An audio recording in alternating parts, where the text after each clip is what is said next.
Next, you're going to start to make your very own tints, and you could have so many different tint variations, but you want to start with a very light one, and then you're going to keep making that darker.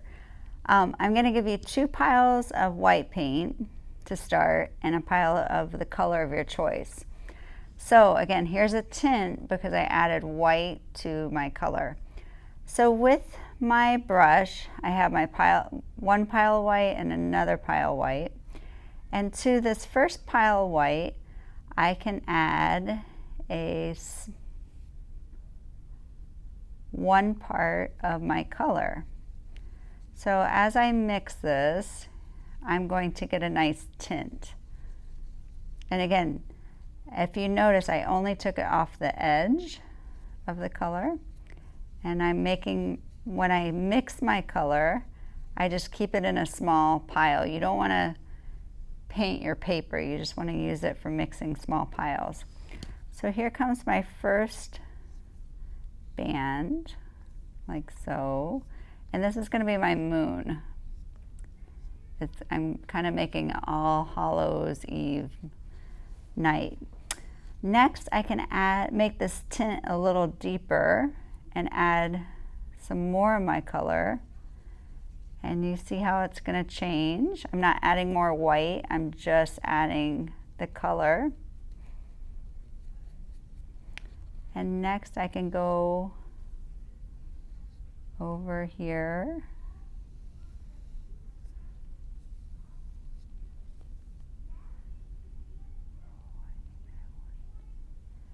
And there I go. Now I can add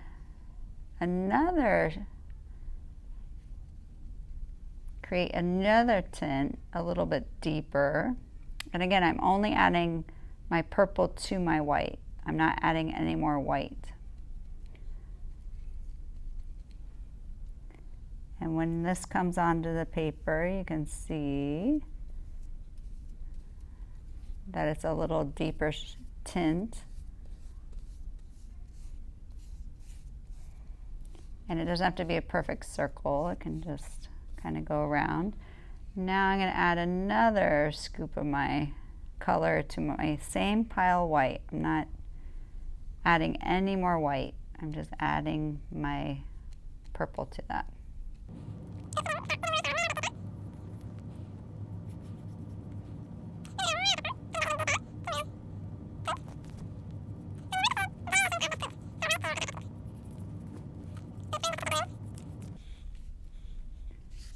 And keep radiating out the same thickness. Now for this last part, I could just use this straight purple, and that's totally fine, and fill the rest of this in just with my purple.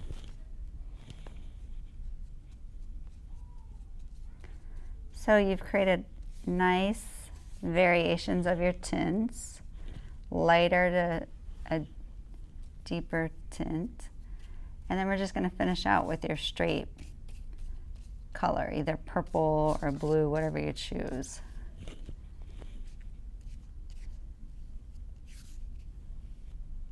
And again, I kept the circles the same width, and if they come off the paper, that's totally fine. This will be a really cool background for our haunted house. So go ahead and fill this in as much as you want.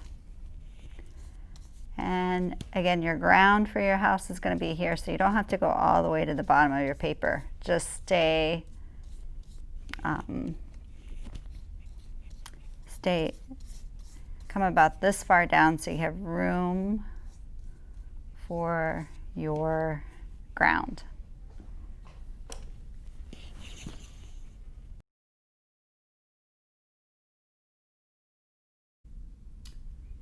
Okay, we finished our spooky Halloween night sky, and the next thing we need to do is add a haunted house to this eerie night.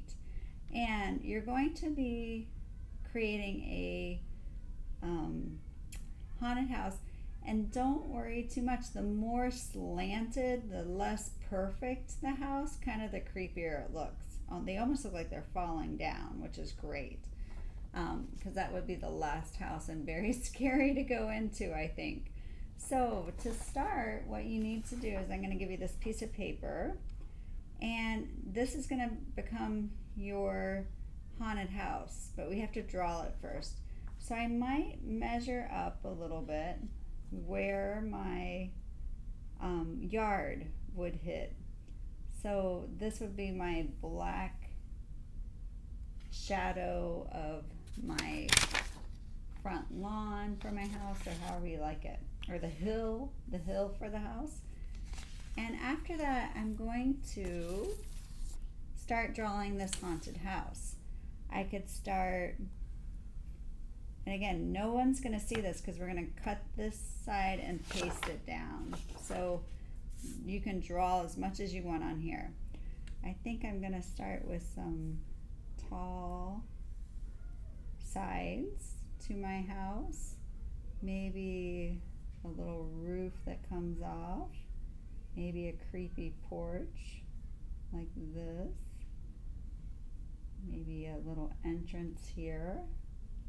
Also, I think I'm gonna make a rail up here and a big lookout tower with a really high roof.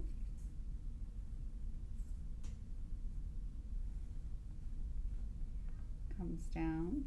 We'll decorate the inside, but you kind of just want to get the basic shape of your haunted house to start.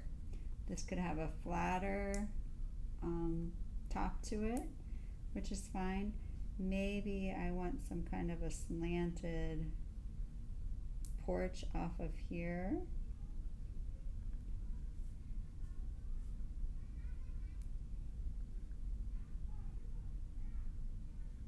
And again, if there's something you don't like, what I would recommend is just making a little X, and you know that you don't want that line.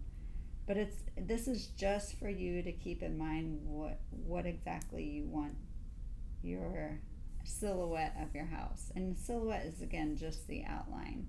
The next thing we're going to do is this basic shape. We're just going to cut it out.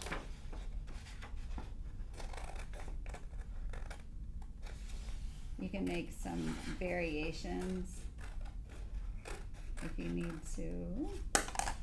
If you need to fix something, you can. Maybe I want a different kind of a roof line here.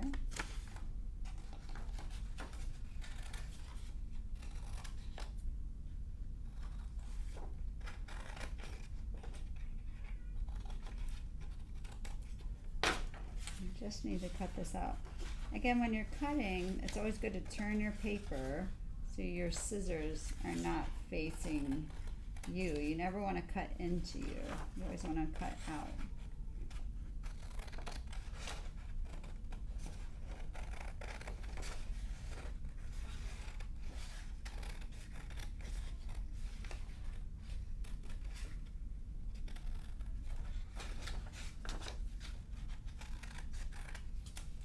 Now for some of these little areas here, if you want to cut those out, what I suggest doing is folding it a little bit and making a little snip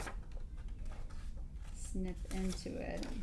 That way you've just created this opening, and you can then cut inside of there. These are just for your like big openings. Maybe you have a carriage house or something like that. But I'm leaving that up to you. It's not necessary, because you'll see why. Maybe I want this to be cut out. So again, I'm going to fold it along, make a little snip. That gives me something to cut into. And then I can cut the center out. And again, keeping my fingers away from my scissors is a great idea. Okay, so now this should be pretty much dry.